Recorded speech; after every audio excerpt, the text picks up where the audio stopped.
Alright, hey guys, my name is Caitlin Green, and this is my video for the Lessons Integrated Teaching Unit. The title of my teaching unit is called Family Night, and all the lessons are on the grade level for kindergarten, since I'm student teaching in kindergarten. The picture I chose is Sandia Watermelon by Carmen Lomas Garza. I'm going to begin with the social studies unit that I did with the art history. So to begin the social studies unit, I would start out with first introducing the title of the book, of course, and then the author and the illustrator who did it. And I would go into depth about the history of where the author comes from, just to give them a little connection to the artist to help know what the influences of for the creation of the painting was. The standard for the social studies unit that I did is describe the diversity of American culture by explaining the customs and celebrations of various families and communities. So with that, I did do two objectives, which was for the students to engage in discussion by turning to a partner to talk for a pair share, and then also having the students illustrate a picture of a Mexican culture and also add labels to that picture since they can't write. So when beginning the lesson, I'll make sure to point out how the painting connects to social studies. So we've already discussed during that week pretty much where families come from, how each family is different, and of course we'll be using the vocabulary of culture, tradition. Also in this painting, they're doing something together. I want the students to know, like, why are these people in the painting together?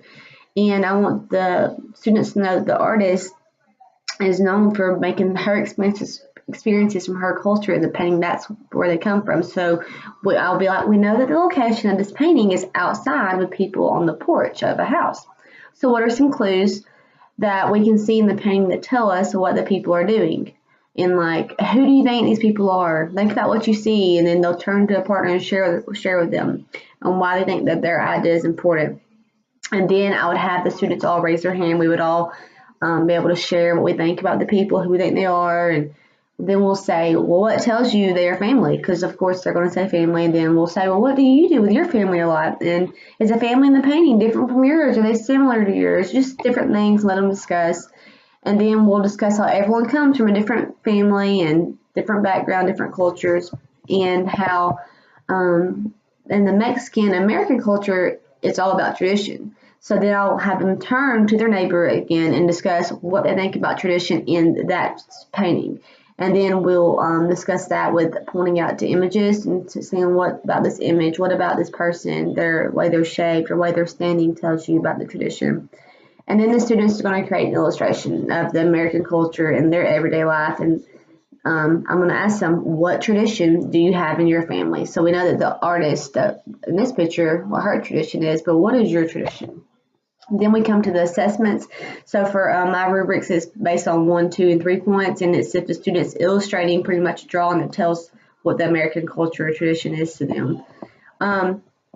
Then, and that assessment is done by that picture they do. Then we get to the lesson 2, which is language arts, and I connected it to aesthetics. First, I'm going to introduce the painting, of course, with the 3 aesthetic questions that's going to relate to their feelings, and it's, how do you feel when you look at a painting? Turn and tell a friend. And then, what colors in this painting make you feel excited? And then we're going to write that on the anchor chart so we all can look at it together. And then, what words do you think of that can help describe this painting? And that will also be wrote on the anchor chart so we can see the different ideas that are coming. And of course, they'll help me write it. We'll sound it out. Might be kid spelling, but they'll know what it is. The standard for the language arts lesson is use a combination of drawing, dictating, and writing to compose opinion pieces in which they tell a reader the topic or the name of the book they are writing about and state an opinion or preference about the topic or book, like my favorite book is. And which leads me to my objective.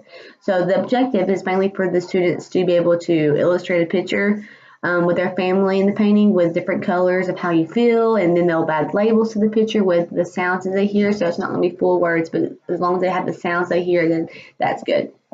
So let's start with that lesson. I have the standard. So the painting shows a family that has come together, and that's what I want the kids know, that this shows a family coming together. And if you look at you see the different colors that the artist used. And I want the students to think about what those colors remind them of. And I want them to know that the colors are a clue about what the tradition of the family is. So then when they think about what colors they see and how it shows what the family is doing, they're going to turn to their partner then and share about how these colors help to show what the family is doing. And then they're going to talk about how they think the family feels all together. Do they feel sad? Do they feel happy? Do they feel mad? Do they feel scared? And I'll make sure to point out that in the faces on the people in the painting, there's a lot of smiling faces. And so the artist is going to be showing emotion that way on their face, and she adds color around them to help us see how they feel, and just warm colors. So today, that day I'll make sure I tell them, like, you know, you're going to get to illustrate a picture of yourself with your family in the painting, which of course they'll be excited about. And my question would be, what are some ideas of how you may feel if you were there with your family? And I will also write that on the anchor chart. And I'll be like, well, what are some ways to add color to our picture to show how maybe that you feel? And of course, they'll say, you know, the warm colors that they usually feel. And then we'll say, well, how should our face look if we are happy or we are sad or mad? So if the kid knows they're happy, they'll put a smile. If they're sad, they'll put a frown. If they're mad, they'll put just still face. Then I'll have the students go to their desks once they brainstorm, and then I will have the students grab 2 different colors, only 2 that they could use in their illustration to help show if they would feel if they were in the painting themselves. And then I would have them illustrate themselves with the family, and then they are to use the colors to show their feelings, and then label the sounds with a pencil, of course. I make sure that the misconception sometimes if they give themselves a happy face if they're really sad. So I make sure to say, do not give yourself a happy face if you feel sad. And one of the rules would be first illustrate yourself with a pencil because you may mess up and need to erase, and then you can add the colors that you want to see. And then after you've done all your colors, then you need to go back and add labeling to hear a sound and write it down.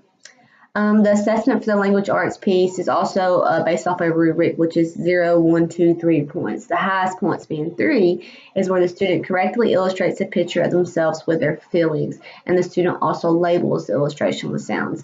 The only way they can't get any points is if they do not illustrate a picture at all and do not label. So as long as they try, they will get a point, but to get the maximum, they need to correctly do it and also add the labels, of course, with the colors.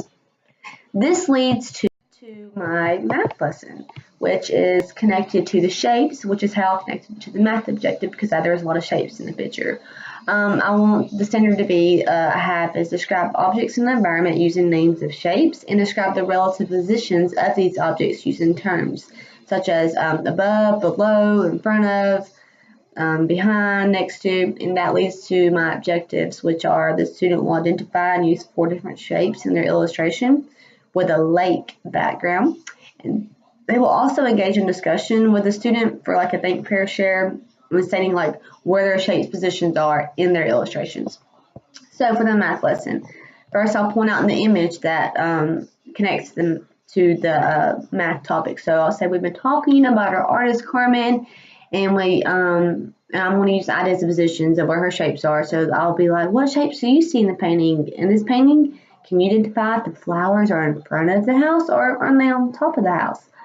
And I'll make sure that for this assignment, you're going to use 4 different shapes, and they can choose from circle, triangle, square, rectangle, hexagon. I don't want them using any 3D shapes quite yet because sometimes it can be over their head being in kindergarten.